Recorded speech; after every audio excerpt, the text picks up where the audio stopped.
chant of 4 more years Yes, yes. is ringing. So you've gotten the confidence of the body of sports in Bermuda to carry on for another 4 years. Yeah. But how would you reflect on the past 4 years and then looking forward? Obviously, one of the major points would be the loss of Philip Gashard. Yeah, I've struggled with that since his death. But every day is a learning day. Every day is a fishing day, but not necessarily a catching day.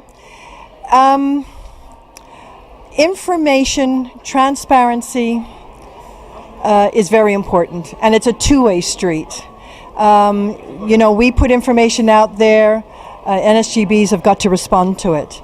Our goal is to get athletes onto a podium in any one of the 4 festivals that we participate in.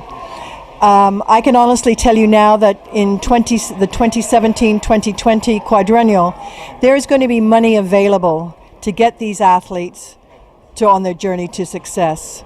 I'm also working on a junior elite athlete program, talking to a particular company right now who looks like they're very committed to the idea, and it's just a question of the dollar value which we've asked for, whether they can come through it.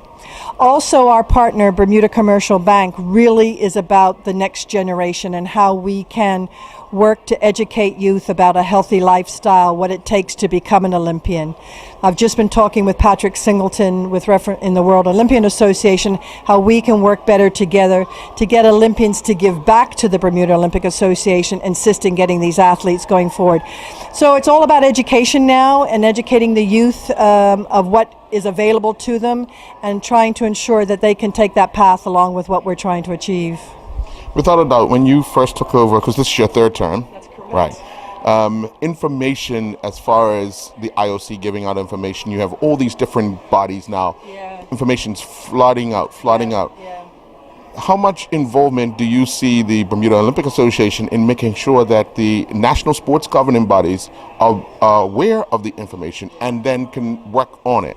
Yeah, that's a good question, and the answer is we're going to have to hire a CEO. There's just no two ways about it. I need a point guard. And I also need a funding officer with reference to get the information out and process it and get it to the IOC. As you know, the Olympic Association is made up of volunteers, and that's not a volunteer job. That is a full-time job. So we've pretty much put some job descriptions together. We're just fine-tuning what the potential salaries can be. Hopefully in the first quarter we will have that solidified. But that is one of our number one goals, is to get a CEO on board to work with the board to get the message out to all NSGBs. Well, congratulations in another 4 years. Now, during the election, there was obviously Mr. Gashard's position up.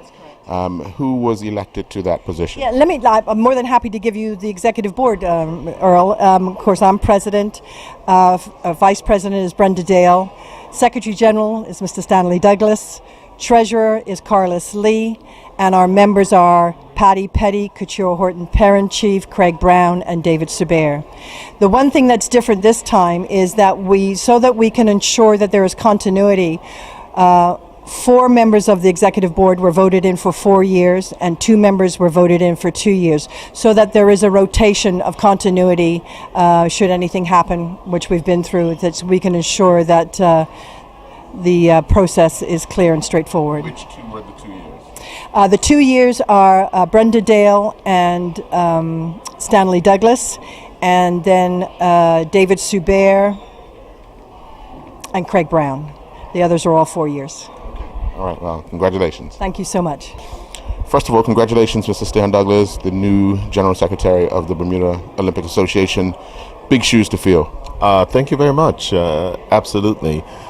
One of the things, though, is the previous Secretary General and I worked closely together on some issues. Of course, there's going to be some new driving forces that I will have to get up to speed on almost immediately.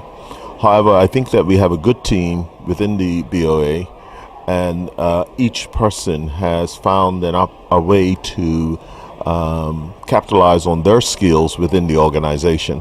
So as we grow, that will be the task for all of us.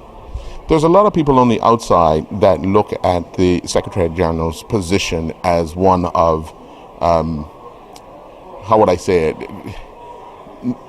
not of importance. Obviously, I know it's something different, but what are going to be your challenges of filling this position for this 2-year period, because your position's up in 2 years? Well, in this 2-year period, what we're going to attempt to do is cover all of the areas and all of the sports with information.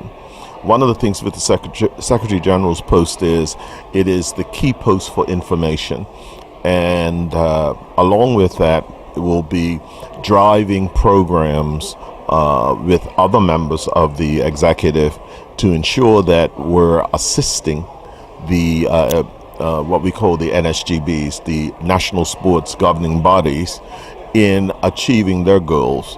Of course, that's always a challenge because, like myself, we're all volunteers. However, I've been blessed with an employer that allows me a few hours a day to give back, because, of course, the company I work for believes in community work, and they have graciously, for example, given me time to go to Rio, where we met with a lot of the people that we'll be working with in the future. So I think that we're on the road. There are going to be challenges. I'm going to be constantly pulling up my socks and trying to ensure that I get the things done that I envision are important for not just for the Olympic movement, but for Bermuda as a whole, because I think the Olympic movement has in its criteria many other interesting things that we can do.